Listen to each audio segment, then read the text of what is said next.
हां भाई मराठा आरक्षण मिळालंय सध्या या ठिकाणी मोठा जल्लोष मराठा बांधव साजरा करण्यात पाहायला मिळतात. नेमकी तुम्हाला काय वाटतं या सगळ्या गोष्टींवर अध्यादेश काढलाय नेमकं काय हवंय?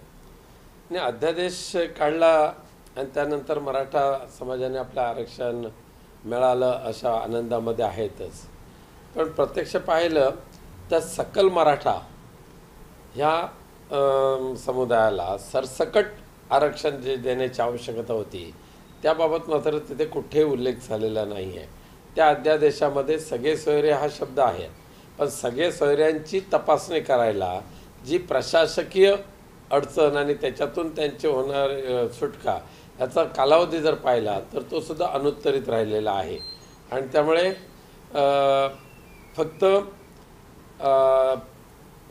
मुख्यमंत्री एकनाथ शिंदे यांनी मराठा समाजाचं नेतृत्व करणारे मनोज जरांगे यांना फसवलं आहे आणि मराठा समाजाला सुद्धा फसवलं आहे अशी भावना संपूर्ण मराठा समाजामध्ये निर्माण झालेली आहे.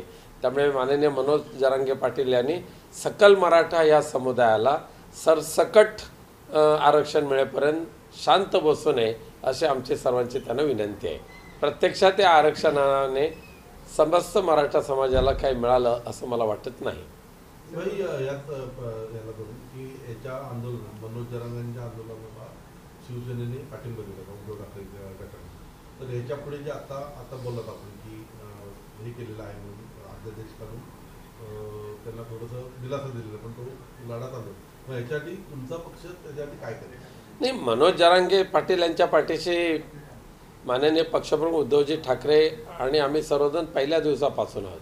अंतराळीला प्रथम जो पोलिसांचा बेछूट लाठीमार झाला या राज्यकर्त्यांच्या सांगण्यानुसार, त्यावेळेला मनोज जरांगे यांच्या भेटीला प्रथमतः धावून गेले माननीय शरद पवार साहेब आणि त्याबरोबर उद्धवजी ठाकरे. आणि आजही आम्ही त्यांच्याबरोबर आहोत, उद्याही राहणार आहोत. फक्त जोपर्यंत मराठा समाजाला परिपूर्ण आरक्षण मिळत नाही तोपर्यंत हा लढा थांबवणं योग्य ठरेल असं मला वाटत नाही. आज भुजबळांच्या घरी या ठिकाणी ओबीसी नेत्यांची बैठक या ठिकाणी आयोजित करण्यात आलेली आहे. कदाचित या संदर्भामध्ये ओबीसी समाज हा न्यायालयात पण जाऊ शकतो. आमची पहिल्यापासूनची मागणी आहे, मराठा समाजाला आरक्षण देत असताना इतर कोणत्याही समाजाच्या आरक्षणाला बिलकुल धक्का न लावता देण्याची आवश्यकता आहे. आणि त्यासाठी ह्या संपूर्ण मराठा समाजाला आरक्षण देण्यासाठी संसदेमध्येच आरक्षणाचा कायदा पास करण्याची आवश्यकता आहे. आत्ताच्या घडीला मुख्यमंत्री एकनाथ शिंदे ज्या थातुरमातुर उपाययोजना जी करतायत ही पूर्णपणे टिकणारी नाही.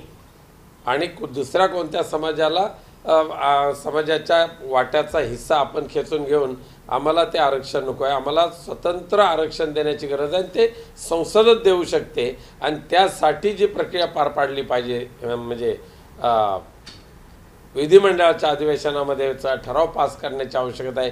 तो ठराव पास करण्यासाठी एकनाथ शिंदे मागे पुढे का करतात त्याचं उत्तर देण्याची आवश्यकता आहे. दिल्लीमध्ये तुम्हाला मानणारी सत्ता आहे, राज्यामध्ये तुम्ही आहे, मग दिल्लीला सांगून जसे इतर राज्यांमधल्या वेगवेगळ्या जातींच्या आरक्षणाचे अनेक बिलं प्रत्येक अधिवेशनमध्ये येतात त्याचप्रमाणे मराठा आरक्षणाचं बिल लोकसभेमध्ये का आणलं जात नाही हा आमचा प्रश्न आहे.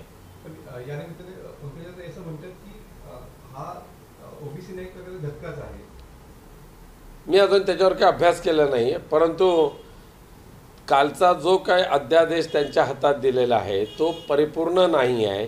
त्याच्यावर सजेशन ऑब्जेक्शन मागविले जातील आणि त्यानंतर जर त्या सजेशन ऑब्जेक्शनमध्ये जर सकारात्मक प्रतिसाद मिळाला नाही तर हे सरकार निवडणुकीच्या नंतर हा GR रद्द करण्याची शक्यता आहे. नितीश कुमार यांनी आता वेगळा मार्ग पत्करल्याचं पाहायला मिळतं. यापुढे नक्की इंडिया आघाडीचं भवितव्य काय?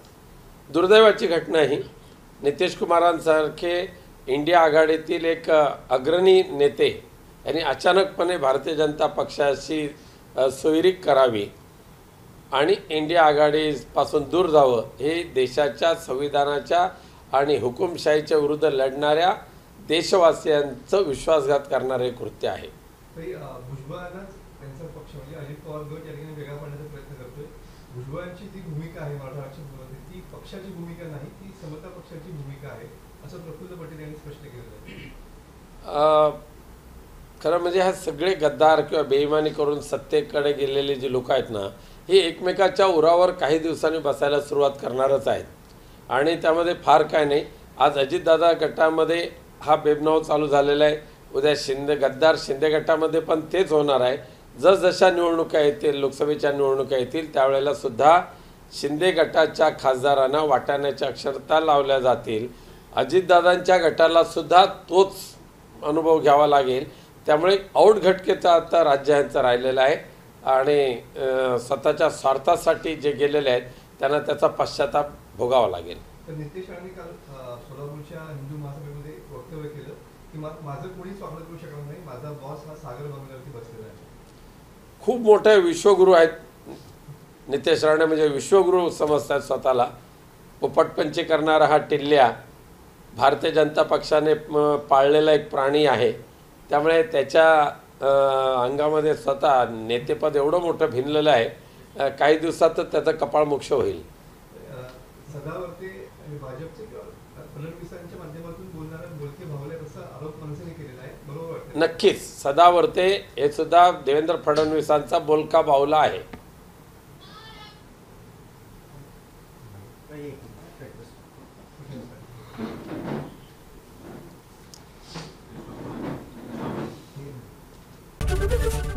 एबीपी माझा, उघडा डोळे बघा नीट.